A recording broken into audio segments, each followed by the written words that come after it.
Eh bien salut à tous, c'est Spectron et on se retrouve dans cette nouvelle vidéo. Aujourd'hui épisode 11 du tuto Java dans lequel nous allons voir deux choses. Premièrement la gestion du son et deuxièmement ce qu'on appelle un flux, donc le thread. Alors on va commencer tout de suite par la gestion du son. Alors savoir que la gestion du son c'est quelque chose d'assez compliqué en Java, c'est-à-dire que c'est assez dur à expliquer comment ça marche, donc je vais essayer de faire de mon mieux.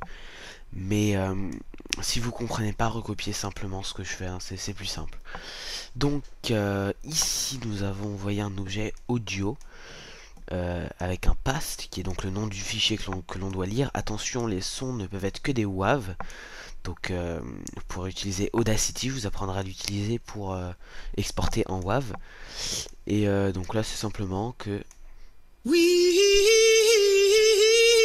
vous voyez que ça vous rend le son simplement, ça va faire un petit son quoi, simplement.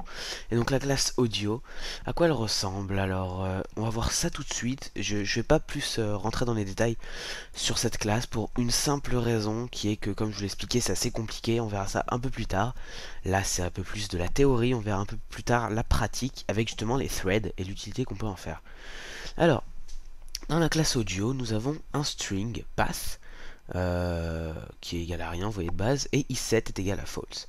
Dès qu'on appelle le constructeur avec un string path, donc celui-là est égal à pi path, donc à la valeur qu'on donne ici, et i7 est automatiquement donné à true.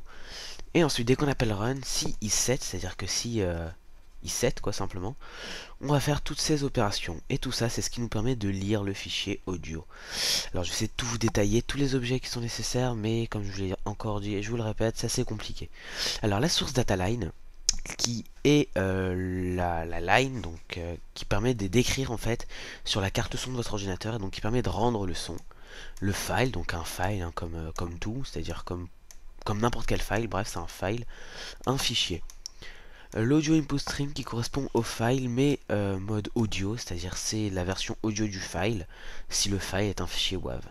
Et audio format qui correspond au format audio de l'audio input stream et qui permet donc de l'appeler par la line. Audio format c'est par exemple si c'est en stéréo, le nombre de canaux, toutes ces données c'est l'audio format. Donc ensuite on set tous ces objets, c'est bien important de ne pas les mettre en méthode en variable de classe pour une raison qui est un peu compliquée que je vous expliquerai encore une fois un peu plus tard. Donc ensuite, file, on dit que c'est égal à un new file par rapport à path, c'est-à-dire à l'endroit où se situe le fichier à lire. Ensuite, audio input stream, on va dire que c'est égal à c'est encore une fois assez dur à expliquer, mais à l'audio input stream correspondant à file.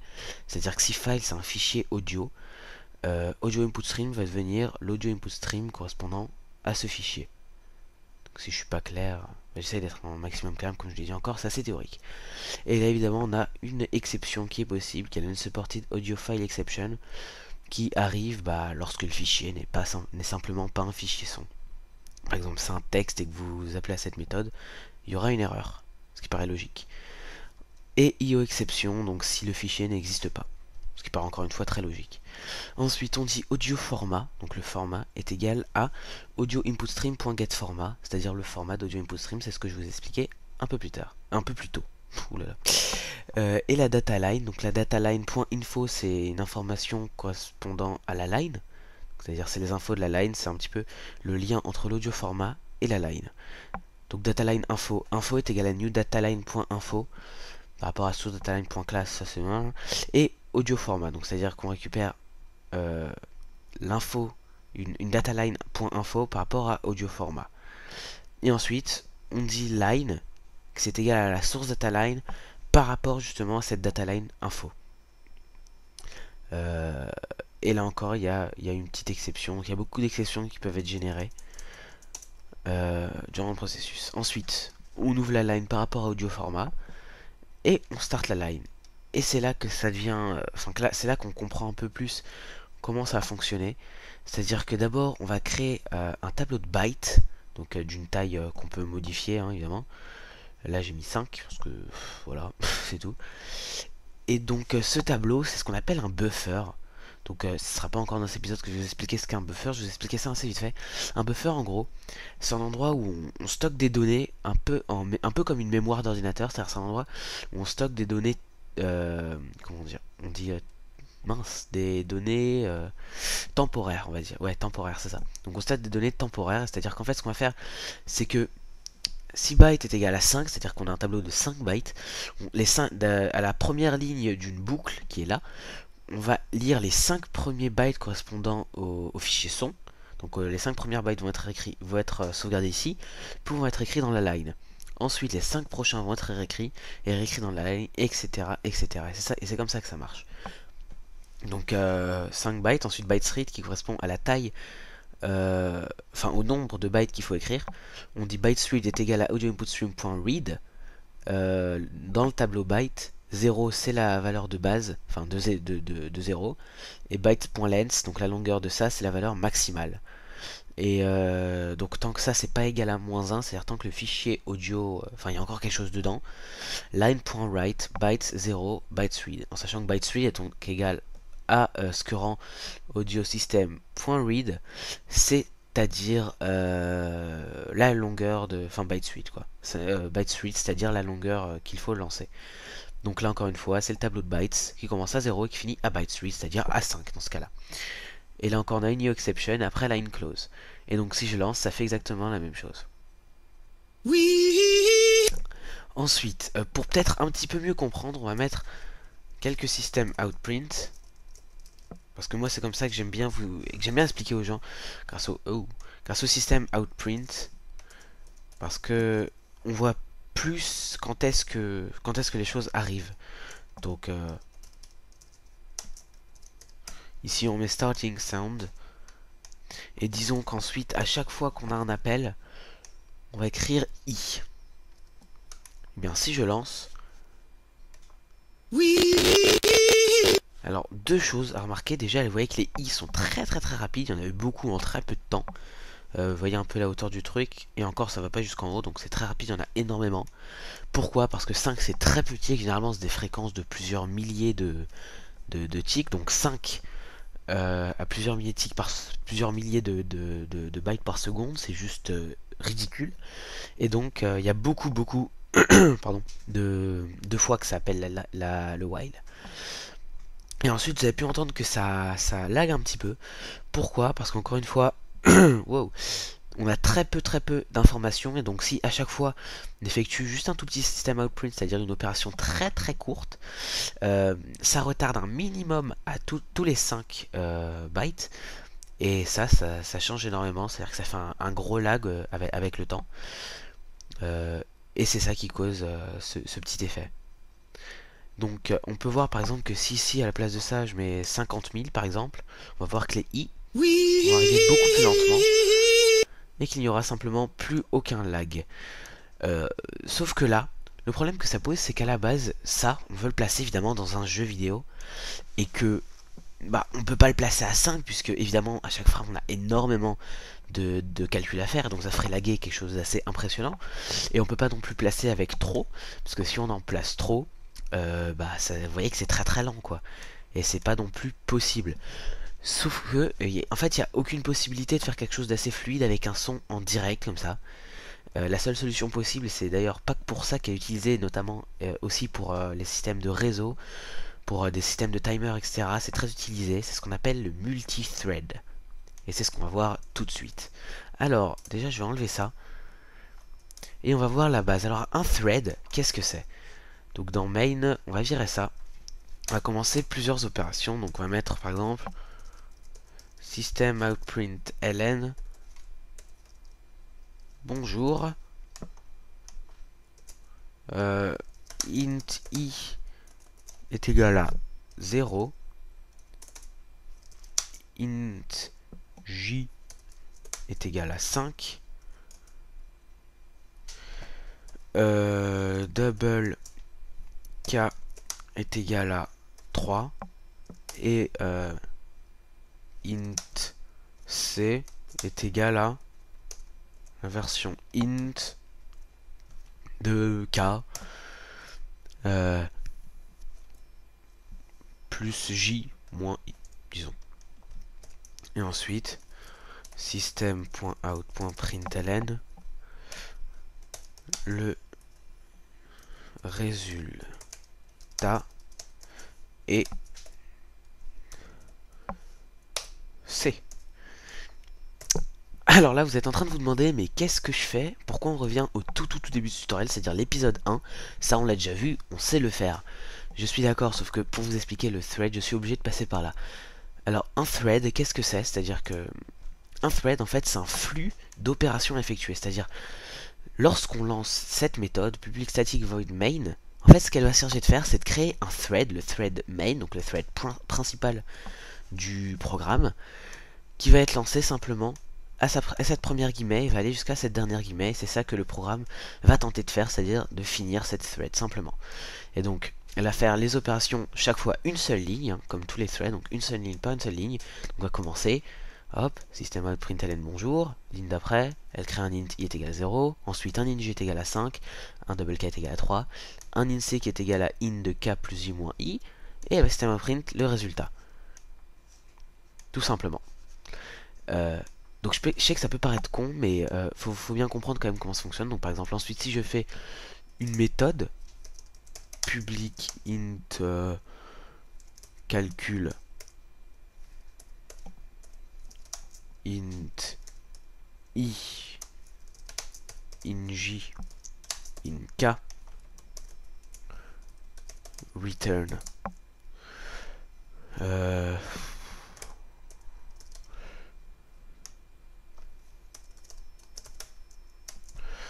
la version int de c'était quoi déjà? C'était k plus j moins i, et qu'ensuite on dit inc est égal à calcul de i j k, et ben là c'est la même chose. Attends, ouais, j'ai oublié de mettre statique. Là c'est la même chose, ça va effectuer le main, sauf que quand on a une méthode, donc ça effectue la première ligne, seconde ligne, troisième ligne, quatrième ligne, ça arrive à ici, inc est égal à calcul de i, j, k. Et lorsqu'on a une méthode, ce que ça va simplement faire, c'est que ça va aller à l'emplacement de la méthode, et ça va essayer ensuite d'effectuer ce qu'il y a entre ces parenthèses-ci. C'est-à-dire cette ligne, ensuite la méthode est terminée, il le voit, il remonte, ça est fini, il peut donc faire la dernière opération et il est arrivé à la fin. C'est comme ça que fonctionne un thread. Sauf que, en fait, ce qu'on veut justement, c'est que là, on a un seul thread, par exemple, notamment pour le jeu, c'est-à-dire pour tout ce qui est graphique, on a un thread, ce qu'on veut, c'est un autre thread pour le son. Et bah, c'est pas si compliqué que ça à faire.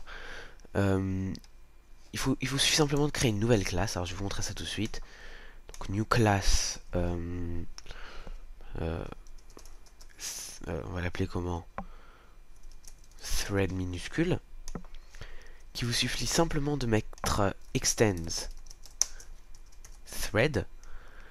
Et très important, attention, la méthode pour lancer le thread, c'est public void run, parce que c'est en fait c'est avec runable que ça marche, donc qui est la même chose, c'est comme thread, c'est une bref. Et donc dans run, en fait, ça va effectuer tout ça, mais dans un thread différent de la classe main.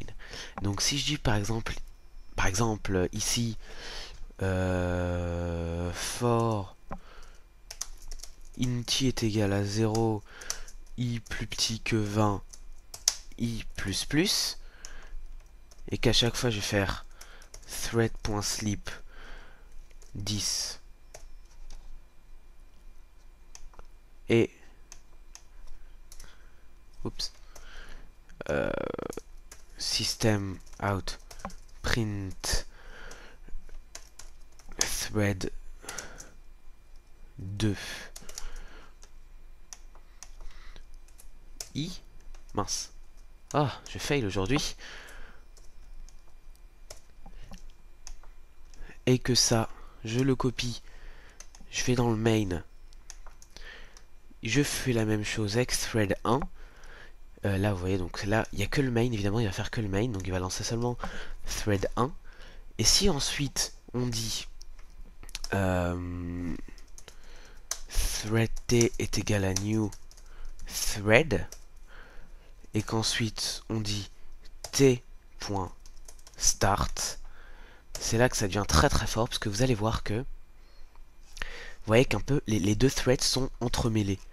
Alors que en fait c'est impossible dans quelque chose de comme ça puisque ça devrait effectuer main et donc effectuer tout ça ou limite effectuer seulement le thread puis ensuite effectuer le main, sauf que non, ce qu'on appelle des threads synchronisés puisque les deux threads sont effectués en fait en même temps et c'est ça qui est très puissant et ça dépend du nombre de calculs qu'il y a à faire entre les deux, etc. Donc c'est très très très précis. Par exemple si disons là à chaque fois je vais faire for int i est égal à 0, i plus petit que 1000, i++, vous allez voir que ce petit retard va faire que ça devrait normalement s'effectuer un peu plus tard les opérations.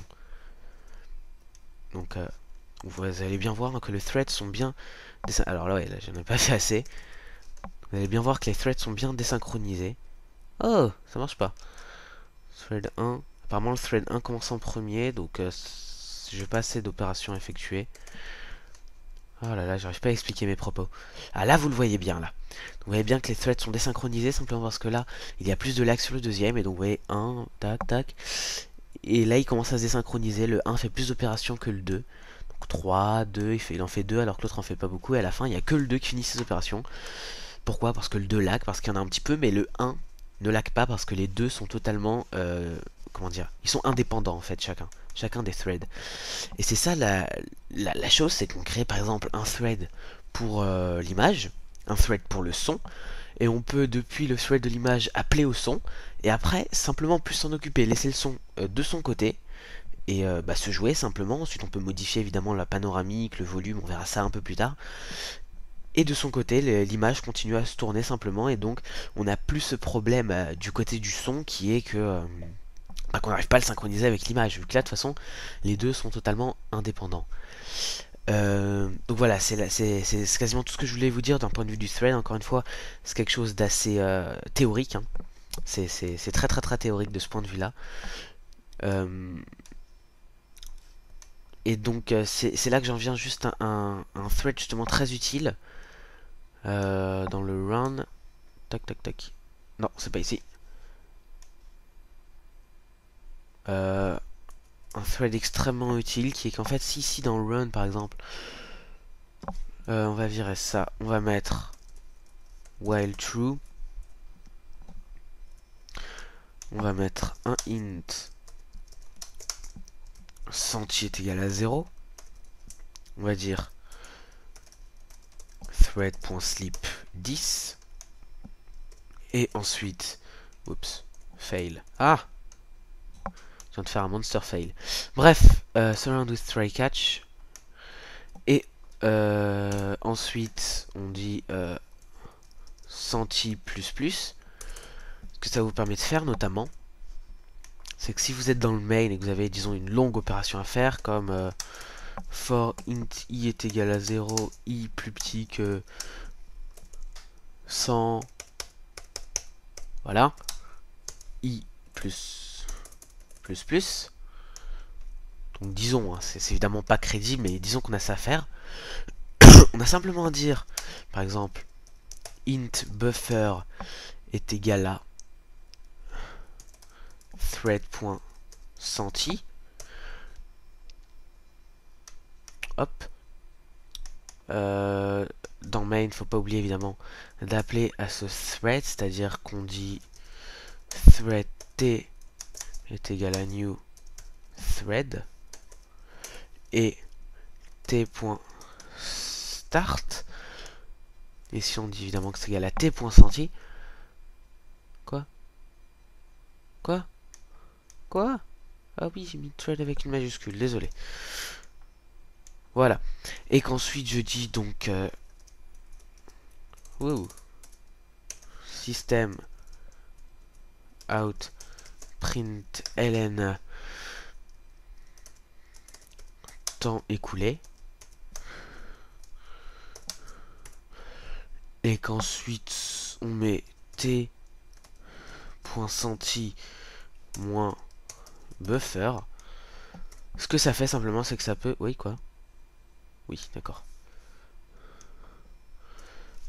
c'est que ça peut simplement en fait nous rendre le temps de l'opération. Donc vous voyez, on start un buffer qui est égal à centi, par exemple centi est égal à 1, ça effectue l'opération, et en parallèle ça fait run le petit chronomètre, et à la fin de l'opération, on rend le temps écoulé. Vous voyez que si on lance, il y a 80 centi, donc ça n'existe pas des centisecondes, donc en fait il faudra faire ça, on va ajouter une parenthèse,